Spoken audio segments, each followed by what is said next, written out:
What is up, YouTube Nation? 10Dog92 signing back on for another 2024 1/24 scale NASCAR diecast review. This time is on Kyle Larson, the number 5 Chevrolet Camaro for Hendrick Motorsports. This is his Darlington Throwback car that he ran back in May of this year. It was either like May or April. I'm pretty sure it was May, but this is a throwback to Terry Labonte's 96 or 95 paint scheme, or the late 90s there. Terry ran this exact paint scheme. It didn't say HendrickCars.com on it, but they came pretty damn close enough to what it looked like back then. They used the same font that they used back then, just obviously HendrickCars.com, and other than that, the paint scheme exact same. Now, granted, this is not a race to win version, but when I saw this paint scheme, as like even the render and everything, I knew I had to order this car, so that's what I did. Yeah, let me go ahead and start on the front. They made before I get into the video more, let me see the production amount and I'll tell you guys. They made 1,061 of these. And I got DIN number, what was it, 1006? Yeah, DIN number 1006 on here, so I'll show you that in a minute. I know the screen's blank. So on the front here, we have HendrickCars.com. We have Chevrolet Bowtie. You got Larson last name there, obviously, on the window banner with the Chevrolet Bowtie. The front, you have HendrickCars.com, ZL1, 5.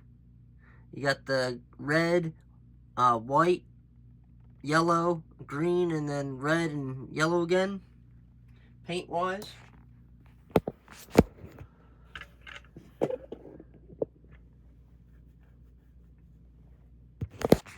Down the side here, the paint job continues. It goes from the yellow to the green to the yellow again.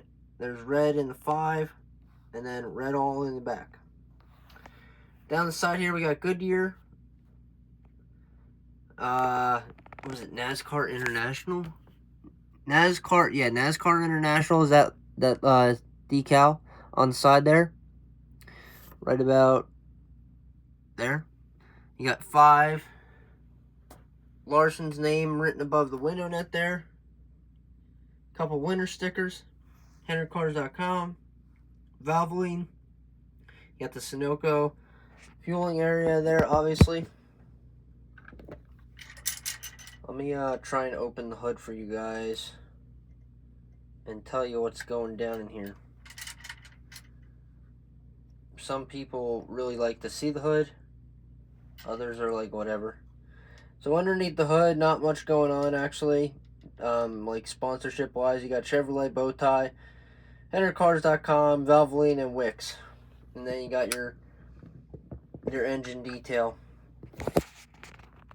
There's your engine detail. And there's your information, or your sponsors up there. There's the hood. And the engine. I already talked about this side with the colors and everything. Let me open up the back real quick for you guys. Now, Elite's the only, other than like the truck series, the Elite series, this scale wise with 1/24, it's the only scale I recommend buying, or it's the only, for Lionel, this trim is the only trim I recommend buying. I don't really see a need for the like the non-Elite version, which is a little cheaper. You get a little more bang for your buck out of this one. On the back here, you got Larson. There's the DIN number I was talking about. I'll zoom in to show you guys a little better. I can pause it if you like if you want to read that real quick for proof. Okay, you got HenryCars.com on the bumper. Same on the top there, on the trunk. And then the random fuel cell stuff in there. Now, like I mentioned before, this is not a race to win version. So it's obviously a clean version. No markings or nothing going on. The only activity got on that car is the 2 winter stickers at that point in the year. So yeah, this side is same as the previous. I just figured I would do this review before I put the car in the case and I forget and everything. Otherwise, it's just going to sit here in my room for weeks and then I'll forget. So there's really no point in waiting. It's already been a little while since I uploaded a video. I'll zoom out a little bit for you guys. So there it is again. Really nice piece of die cast. If you guys collect the throwback cars in general, I definitely recommend getting it in both scales. If you're a Larson fan like myself, definitely recommend getting it. So yeah, I definitely think this is one of the best paint schemes on 2024. I kind of wish he ran this exact paint scheme at Bristol in the night race this year, but he didn't. I thought it would have been cool because, oh, it was his, like, it was his Indy, like, the livery, or the paint job that he did at the Coke 600 the same day he ran Indy and the Coke 600. So that paint scheme was different than the normal one, obviously, but I think he should have ran that paint scheme. Well, he ran it at the fall race, or excuse me, the fall concert that just happened recently. So it would be cool to see. Oh, I forgot what I was gonna say. It would be cool to see Larson. It would have been cool to see Larson run this paint scheme at the Bristol night race, because I don't know if you guys remember, if you obviously were old enough back then, that is when the Dale Sr. and Terry Labonte deal happened, and Sr. pushed Bobby out of the way. So it would have been cool to see Larson run this car twice, this paint scheme twice this year, Darlington and the Bristol night, but that did not happen. But I definitely make an exception for this car on getting it. Usually I don't get the regular, well, this isn't a regular paint scheme, but usually I don't get the clean versions of the cars. It's usually a race to win version or a race I was at type of deal.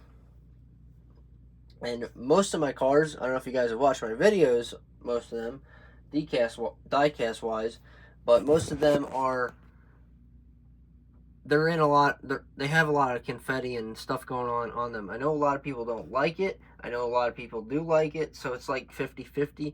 Personally, myself, I like it. Personally, I wish they would bring back the, like, little confetti bag thing, but anyway, thank you for watching, guys. Don't forget to like, subscribe, comment, turn the little bell on for every time in the future I upload a video. You guys will get notified. Peace, guys. HenDog92 signing off.